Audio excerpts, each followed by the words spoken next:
Hi everyone, welcome back to another edition of the Velvet Lounge Life Outlander edition. Please remember to subscribe to our channel. Click the bell notification so that you will be the first to know when we have a brand new video. Also, just a reminder, when we reach 2,225 subscribers, I am giving away my entire 8-book series of Outlander. I'm holding this like every which way but loose so you can see, look, it's a real book. It's legitimate. And I will pay the postage. We simply need to reach that subscriber total. That's all we need to do. In order to do that and to be a participant, you just need to click on the subscribe button. You also need to click the bell notification. See, the subscribe button sort of looks like that, right there. And you need to leave a comment. Every video that you leave a comment on will equate to an entry as long as you are a subscriber. It helps if you share our videos on other Outlander platforms, such as if you are part of an Outlander group in Facebook. Share our link there because that is an additional entry for you. So you have lots of ways to get lots of entries in and win some of our numerous prizes. I will link a video to this video that actually shows you some of the prizes, not prizes, but gifts. They're gifts that we're giving away. According to the tax guy here in the United States, they have to be gifts. So that's exactly what they are. So I'm going to pick up on this without any further ado. We do have an entire Outlander playlist. And what I'm doing in this video as part 1 and a part 2 video is I'm going to summarize basically everything that you need to know. Remember, the television show has variations from the book, so they're not exactly the same. For example, we know that in the books, Murtaugh dies at Culloden, unfortunately. However, due to the fans of the television show, the writers listened, and he does not die on the television show. He is alive and well, and he even has a relationship with Jocasta. And also in the books, remember, it's Duncan Ennis that ends up with Jocasta. So that's just one example of a major change from the book to the television series. Obviously, there are other changes and other differences, which there has to be for television. Also, look at how thick this book is. There's no way they could put this much content into a, let's say, 7 to 9 episode television show in one season. It's impossible. There's a lot of content there. So without further ado, here we go.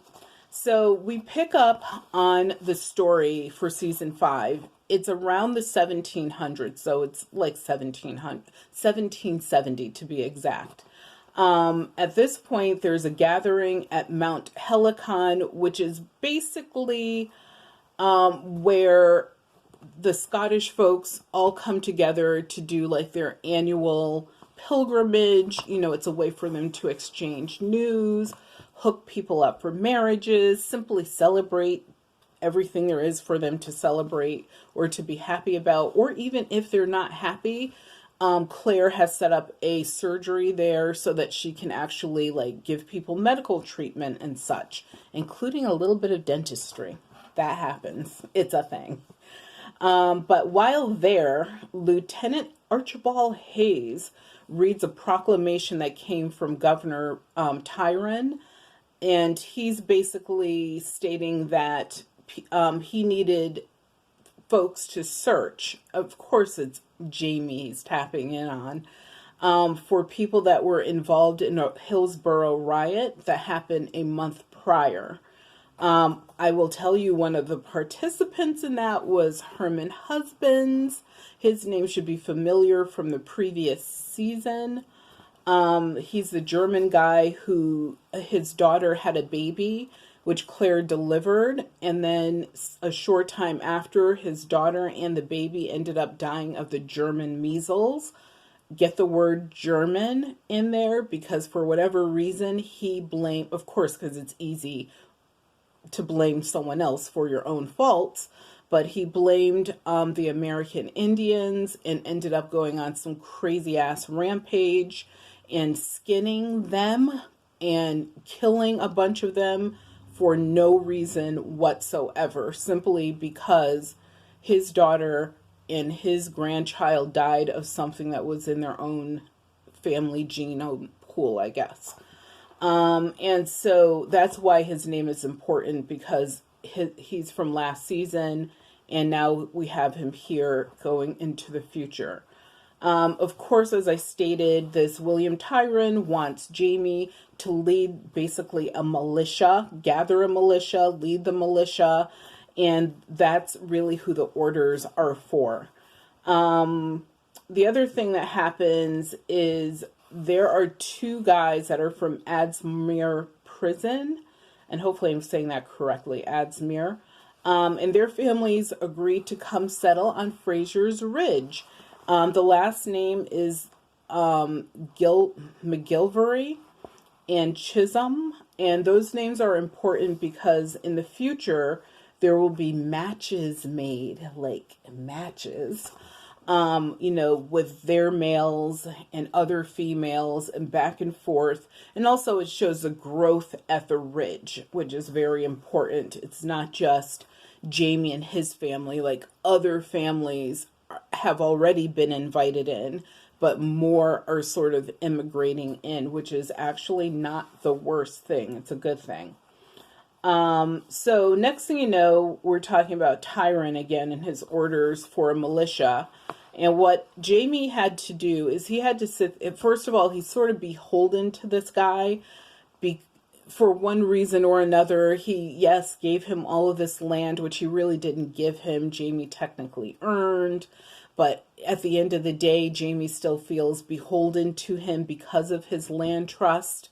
And what he does is he ends up hiring Arch Bug and his wife. Really, it's Arch who, because he's the male who he's technically hiring, but Mrs. Bug is no joke herself. So I don't care what you say, she is a leader even at that time.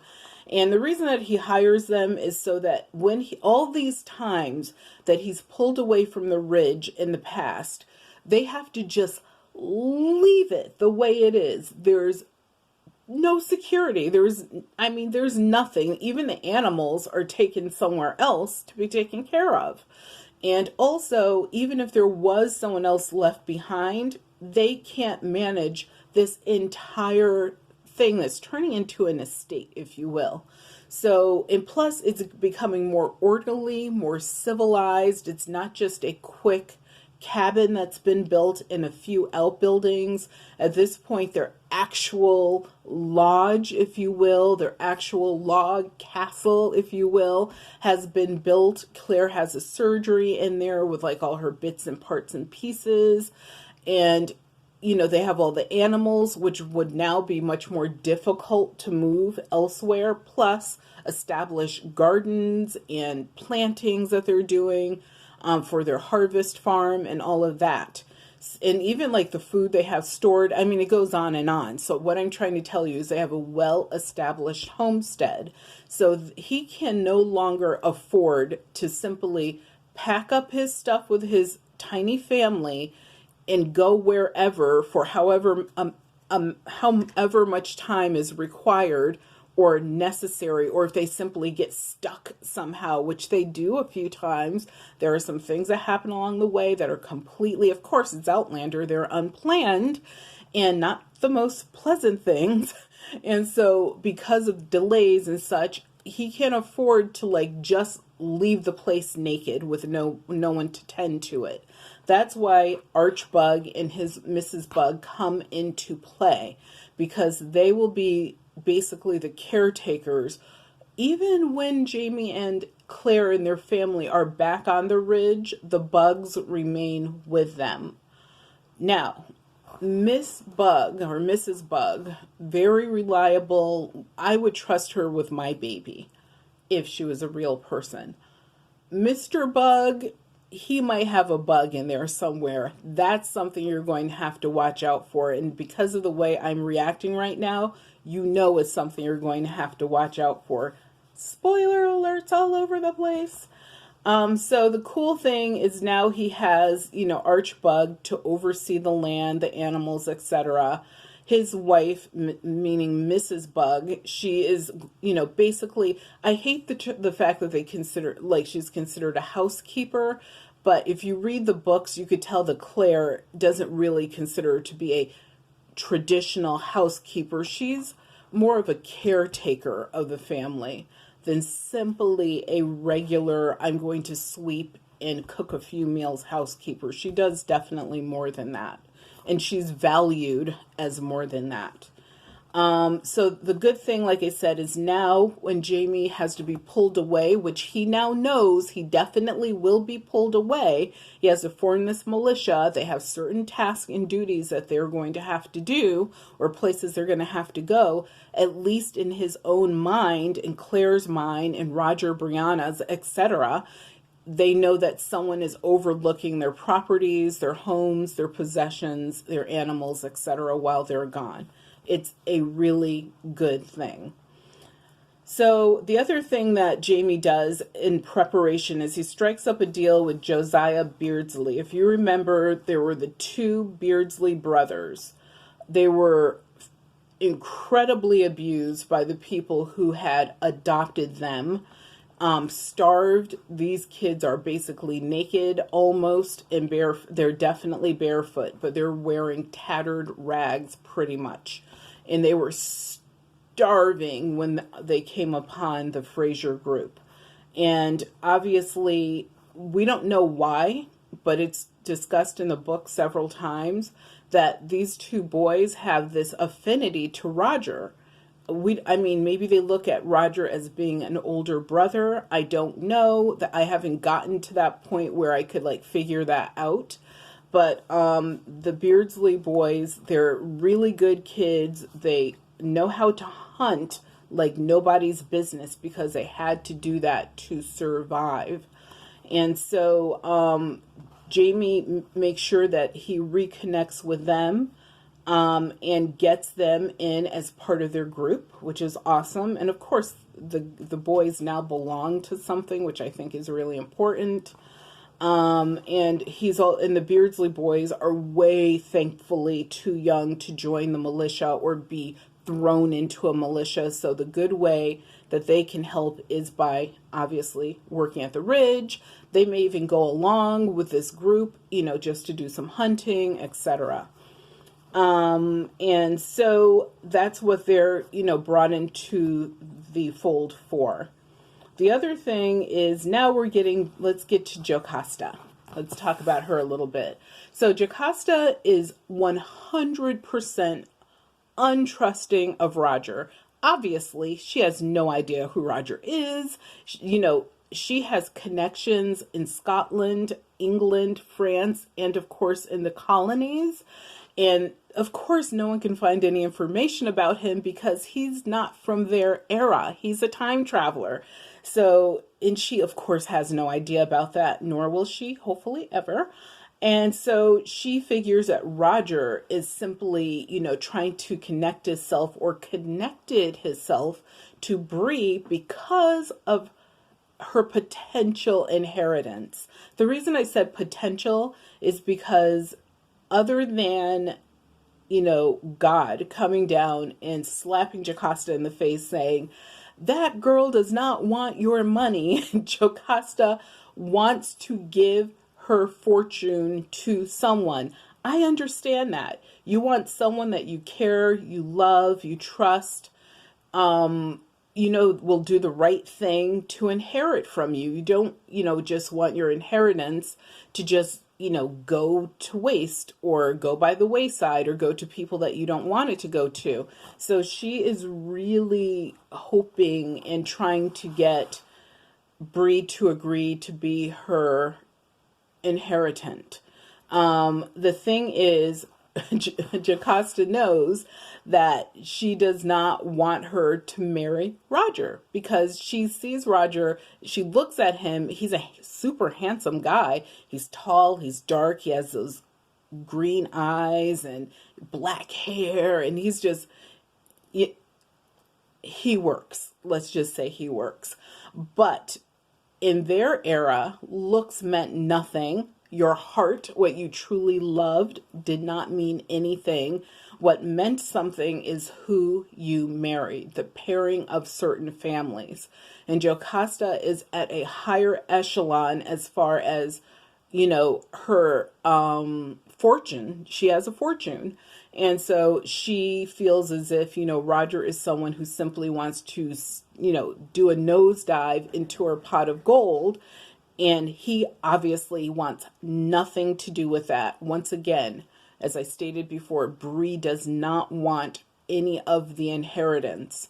And so she has this discussion with Roger and makes some strong, really nasty statements to him about, basically he'll never get any of her money, telling him basically, I know why you're here. And, how Bree, of course, she feels could do so much better, et cetera, et cetera. And Roger, basically is trying to be calm, keep his cool, but he blows his stack, and just in a nice way, I'll put it, he tells her not only does he not want a nickel, dime, penny from her, nor does his child, meaning Jem, nor does his soon-to-be wife, which is Bree. They want zero from her, nothing. And she is sitting there sort of like, whoa, this guy, all up in her face and if you read the book, everything. He doesn't physically harm her. She doesn't physically harm him. But I think they were super close. As you're reading, you're like, oh my God, what happens next? And thankfully that does not happen. But he left an impression on her. And what he did not know is that was the impression she wanted him to leave. She didn't think that would be it. She was shocked, surprised, flabbergasted, but he left the impression on her that completely changed her mind about what or who she thought Roger was, which is actually a really good thing. And I could tell you that Roger does not know that. She did not call him back or anything like that. He's gone away angry. He talked to Bree. He's not a pleased dude because he knows what his character is. He knows where he came from and he knows what he's made of. And obviously I think in the reading, you could tell there's almost a frustration there because of course he can't tell her like 80% of anything. So next, let's move on to one of the other key parts, and I'm going to try to end this soon, and I will do part 2 after this, is Father Kenneth. He's a Catholic priest who is supposed to perform the wedding for Roger and Bree. However, note the words Catholic priest. There's still an issue, incredible issue, with religion in the colonies. So what happens, and I'm just going to pretty much summarize this because a lot of various like little things happen here and there. And one of the things that and also he was supposed to marry Jocasta and Duncan. But what happened is he gets arrested simply because he's a Catholic priest. And also because Governor Tyron, his dudes, whatever, they've been given orders. They want to make sure that this priest doesn't perform other duties. But what happens is there is a secret baptism of all the little kids, that get baptized. Jem, what's his name? It was right here on the tip of my tongue. I'm trying to think. I'm sorry. I'm hesitating here. Who else? I do have notes. I'm trying not to read. Put it this way. All of Jamie's grandchildren get baptized. including his adopted grandchildren from his adopted son, etc., who is a guy who has one arm. That's a name, or one hand. That's a guy whose name I can't remember right now at this moment. So that's a good thing that happens. So what ends up happening as well is there is a secret ceremony that is had where Bree and Roger actually do end up getting married. However, Jocasta and Duncan have to wait to get married because, of course, she's a woman of society, wealth, a certain type of means, and all of these people are going to come to her wedding, which is almost like something mandatory. So she cannot have a secret wedding and have Duncan Ennis acting like he's her husband. So, well, on television, that will be Murtaugh. So what happens is their wedding is put off, and eventually a Protestant religious guy comes in and actually performs their ceremony, and eventually they are officially married as well. So all of the weddings are up to date in this season. Everyone that was supposed to get married previously that couldn't, or either were hand-fasted, such as Roger and Bree, they now have this official document, something written into the records. They're officially married.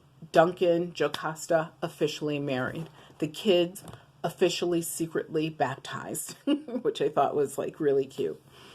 So the Protestant minister, like I said, he does his part. Everyone's happy. Everything seems to be going fine. Now we're into around November of 1770. And look, I have all of my own handwritten notes here. And what's happening at this point, I mean, there's a lot of things happening, but I'm going to just, go to certain key things. There's something that is called the calling of the clans. And that's where I'm going to end this one. And then we'll go to part 2 in the next video. And the calling of the clans is where, and in this book, is where Jamie uses an old Highlander method of bringing together people from a distance. So what happens is, obviously, there's a lot of distance, and one family needs to make aware another family that's further away from where the message is coming from. So, hence the name of this book, The Fiery Cross. So when we look at the cross on fire from the days of the Ku Klux Klan up to today, it was a horrible, horrible, evil, not a good thing, a breaking of many laws, the breaking of anything that's holy or good. And it's sad because it's sort of like the symbol that the Nazis used. That symbol, the original symbol, was slightly different and it had a good meaning. The Ku Klux Klan took a Scottish tradition and turned it into trash. So what used to happen, which is thoroughly described in this book, and if you also look back at, actual history and lore, you'll see this as well, is in order for everyone to see where they need to come from a distance, the caller, in this case it would be Jamie, would have this gigantic cross erected, and obviously it would be eventually lit on fire around the time that they wanted all of the Klan's people to gather at this one location. And of course there would be hooting and hollering and all kind of, signals and tones given out just to make sure that everyone got the message and they could get to this one meeting place on time. So basically it's what I would call a calling of the clans. So it's not just the Fraser clan or the Mackenzie clan. That call and that cross on fire means everyone needs to come together. What we have to say is so urgent that any differences in clans that you have is thrown out the window. We all need to get together for this particular reason, for some particular reason. So in this case, unfortunately, it was because Jamie has to prepare and make sure that he gets all of the people that qualify registered into this militia because if you recall, at the gathering on Mount Helicon, he was given an order from Governor Tyron to do so, because they are going to have to go out and find this group, which, and they're going to have to either take them down, in an act of war, if you would say, or a battle, or they're going to have to somehow get that group to agree to disband and go their separate ways and let whatever bygones need to be bygones go away. Because if not, what will happen to them is the entire mercy and the resources of the English army are at the disposal of Jamie and his group, let alone the redcoats are in the colonies ready to take out that entire group and annihilate all of them. They basically, what I'm trying to tell you is they don't stand a chance. And the weapons and things that the other group has that started all the riots, I mean, basically they might as well have shovels, pickaxes, and nails to throw. They really have very few weapons. Yes, they do some hunting, so there's a few guns, knives, saber type, weapons, but that's nothing against cannons. That's nothing against rifles that are actually what they would consider modern for the 1700s. That's nothing against a larger cannonball that could come through your chest, let alone a huge cannonball that can just blow up a whole group of you. Plus other, they have training and stuff like that. They're organized. Whereas the rebel group, I guess we'll call them, they are not organized. They're a ragtag group of guys who were just like sick and tired of being sick and tired, and they just don't have any resources. So, one of the things, and I guess I'll just give you this quick spoiler that's going to happen, will involve Roger, and more Roger. So with that, I will leave off right here as far as part 1 summary of Outlander Season 5, 100% spoilers. Come back for part 2, Season 5, 100% spoiler summary. And remember to subscribe to the channel. You want to get in on these drawings, and also to click that bell notification.